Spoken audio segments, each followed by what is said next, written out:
That's where we started, 6 videos ago. And that's what a laptop and an afternoon can get you.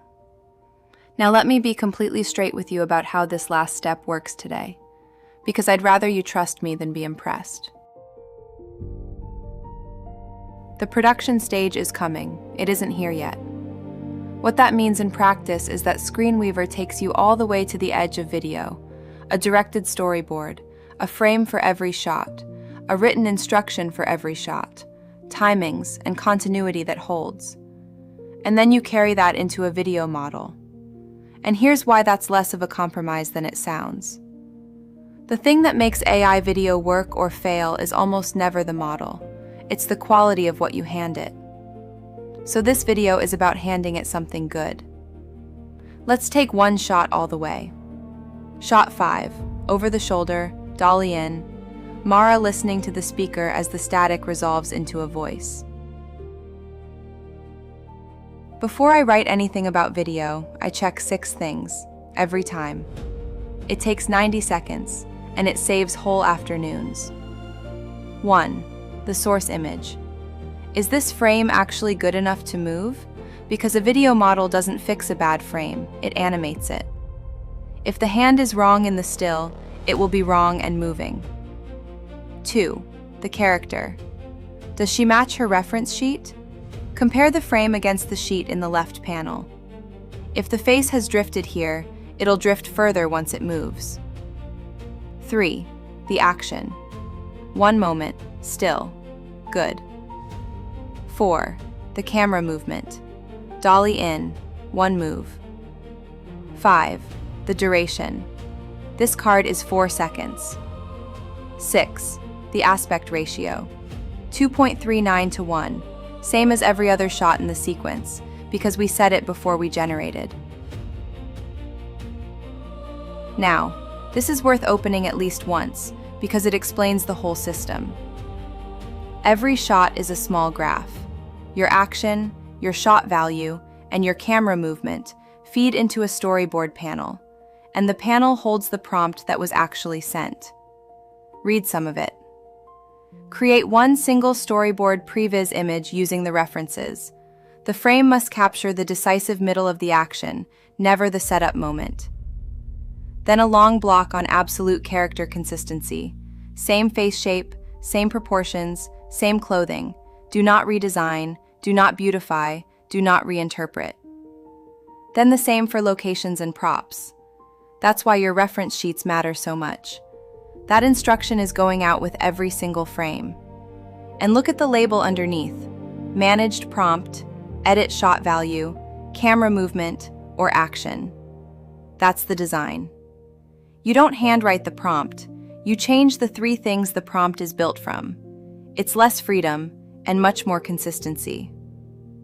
And on a 10-shot sequence, consistency is what you actually want. One more thing in here. Images per generation, 1, 4, or 8. On a shot you're confident about, 1 is right. On a shot that's fighting you, generating several options at once and picking is usually more efficient than retrying blindly, because you're comparing rather than remembering. Right, now the video instruction. Here's a bad one. I've written plenty of these. Mara listens to the radio as the voice comes through. She looks shocked and turns towards the door, while the camera moves around her dramatically and the lights flicker. Read that back. How many things are happening? She listens, the voice arrives, she reacts, she turns, the camera orbits, the lights flicker. 6 events in 4 seconds. A video model given 6 instructions doesn't choose one. It attempts all of them badly. You'll get a face that's mid-reaction the whole time, a turn that never completes, and a camera that wanders. Here's the same shot written properly. Mara stands very still, seen from behind her right shoulder. Her head tilts 2 centimeters towards the speaker grill. Camera pushes in slowly. Dust drifts in the light from the window. Nothing else moves. Look at what changed. One main action. The head tilts. That's it. And it's tiny, which is exactly right, because small movements generate beautifully, and large ones fall apart. The performance is physical, not emotional. I didn't write, "She looks shocked." Shock is an interpretation. A 2-centimeter tilt is an instruction. One camera move, described plainly. Push in slowly. Environmental motion, dust in the light. This is the trick almost nobody uses. A shot with a still subject in moving air reads as alive, without risking your character. Dust, steam, rain on glass, a curtain, water. Put movement somewhere safe. And nothing else moves, which does more work than the rest of the sentence combined. That's the whole discipline. One clear main action, a physical performance, one camera move, motion in the environment, and a boundary. And a word about pacing and timing, because these instructions are going into a clip with a fixed length.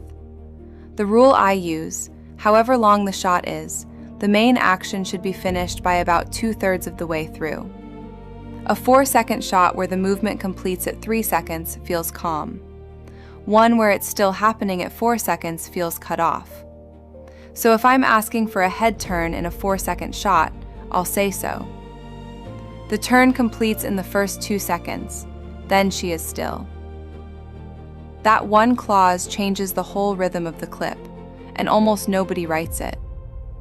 And where the story asks for something big, a run, a fall, a door opening, either give it more time or give it fewer things to do. Ambition and duration have to agree.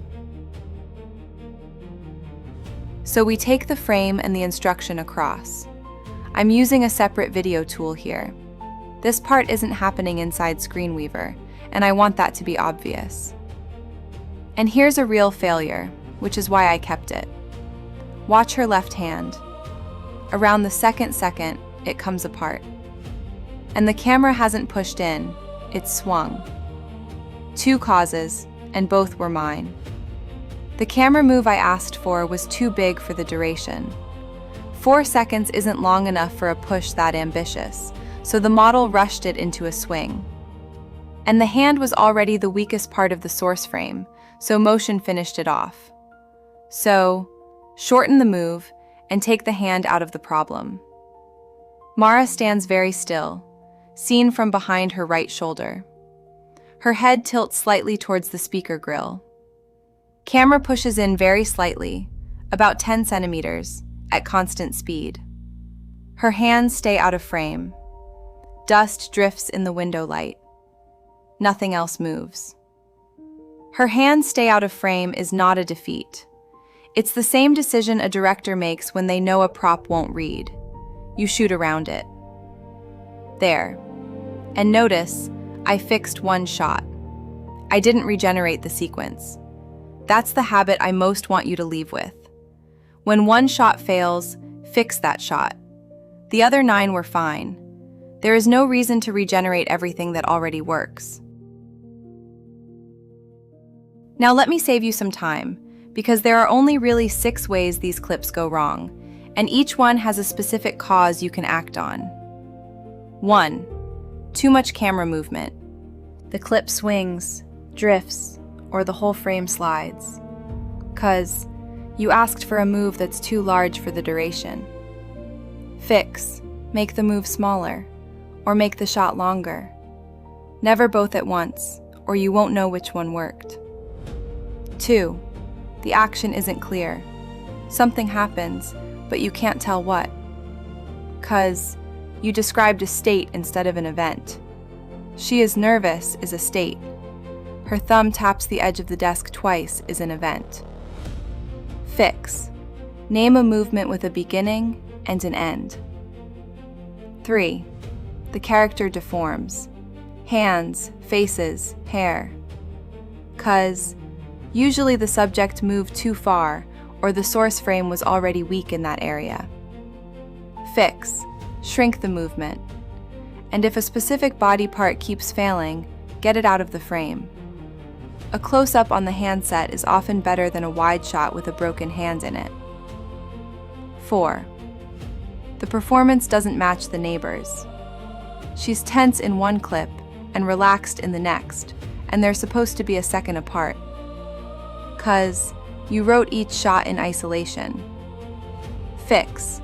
Write the two instructions together and describe the end state of one as the start state of the other. 5. Conflicting instructions. You asked for stillness and drama in the same sentence, or a static camera and a push-in. The model splits the difference, and you get neither. Fix. Read your instruction back and count the verbs. If two of them fight, delete one. 6. The movement is too ambitious for the duration. She turns, walks, and sits in 3 seconds. Fix. This isn't a prompting problem. It's a shot design problem. Cut it into 2 shots. It'll play better anyway. And a habit that costs nothing. When a shot matters, generate more than one version and compare them side by side. It's the same reason you'd shoot 3 takes. Picking is a different skill from remembering, and picking is much easier.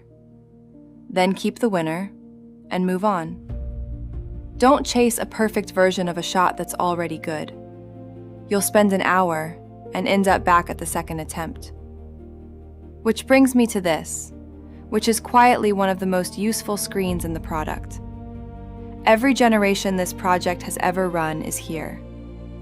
What it was, when it happened, and whether it succeeded. Failed jobs show up in red, with show error details and retry generation. 2 habits worth building. Check this after a heavy session. You'll learn very quickly which kinds of shots tend to give you trouble. And when something fails, retry it from here, rather than starting again from the composer. Now, continuity. 6 things to protect. And you protect them before generation, not after. Character appearance. Your reference sheet is the contract. Before you send a shot out to video, compare the frame against the sheet one last time. Any drift you accept in the still becomes permanent in the clip. Lighting. In our sequence, there's exactly one light source, the window on Mara's right. So the light comes from the same side in every shot.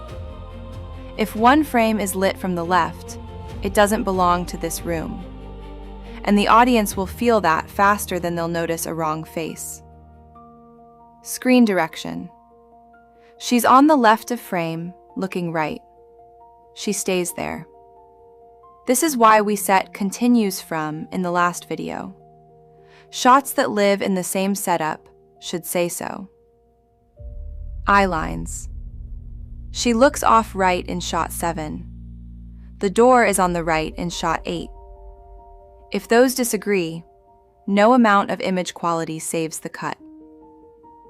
Environment. Same salt on the walls, same rust on the door, same weather through the window. This is what your place description is for, and it's why we wrote, "Nothing in this room is warm." Movement between shots. If she's turning at the end of one shot, she should be further into that turn at the start of the next. Video models don't know about your previous clip. You do. Time it here before you generate anything. The sequencer plays your storyboard as an animatic, with each card's width equal to its duration. The reason this matters, your durations are what you'll ask the video model for. If a shot feels long as a still, it will feel unbearable as a clip. Fix the rhythm while it's free. Then get your material out. 3 formats. PDF, which is what you send to a producer or a collaborator, with the include outline option if you want the structure traveling with the pages. FDX, final draft, if someone downstream lives in that. and ScreenWeaver Backup, which is your safety copy. Take one before any big rewrite. Your frames come out of the storyboard individually. Name them by shot number as you save them. Signal S01, signal S02, because in 3 days' time, you will not remember which unnamed image was shot 7. And that's your delivery. 10 frames, 10 instructions, 10 durations, in order. That folder is a shooting package. Hand it to a video model, or hand it to somebody else, and they can do the generation without asking you a single question. Then you assemble. The clips come back, you lay them out in the order the sequencer already told you, and the cut is largely made, because you made it, in stills, days ago. That's worth pausing on, because it's the payoff for the whole method. Most people editing AI video are discovering their film in the edit. They have 40 clips, they're trying combinations, and they're cutting around whatever the model happened to give them. You're not doing that. You have 10 clips, in an order you decided, at durations you tested, with continuity you protected. The edit is assembly, not archaeology. And when something doesn't work, and something won't, you'll know exactly which shot it is, and you'll have the frame, the instruction, and the reason it exists sitting right there. Which is the last habit. Fix the shot, drop the new clip into the same slot, and carry on. Never restart a sequence because one shot in it disappointed you. And this is the piece that closes the loop. When production arrives, everything you've built in this academy becomes its input. The frames, the prompts, the durations, the continuity, the reference sheets. None of that work is provisional. So, 7 videos. An idea became a project. The project became a script you argued with until it was better. The script gained a world that holds together. The world became a storyboard. The storyboard became a directed sequence. And that sequence became something you can watch. None of that required permission, a crew, or a budget. It required you deciding what you actually wanted, and then being specific about it. That's the only skill in this whole tool. Open a project. Write one sentence. Do the rest tonight.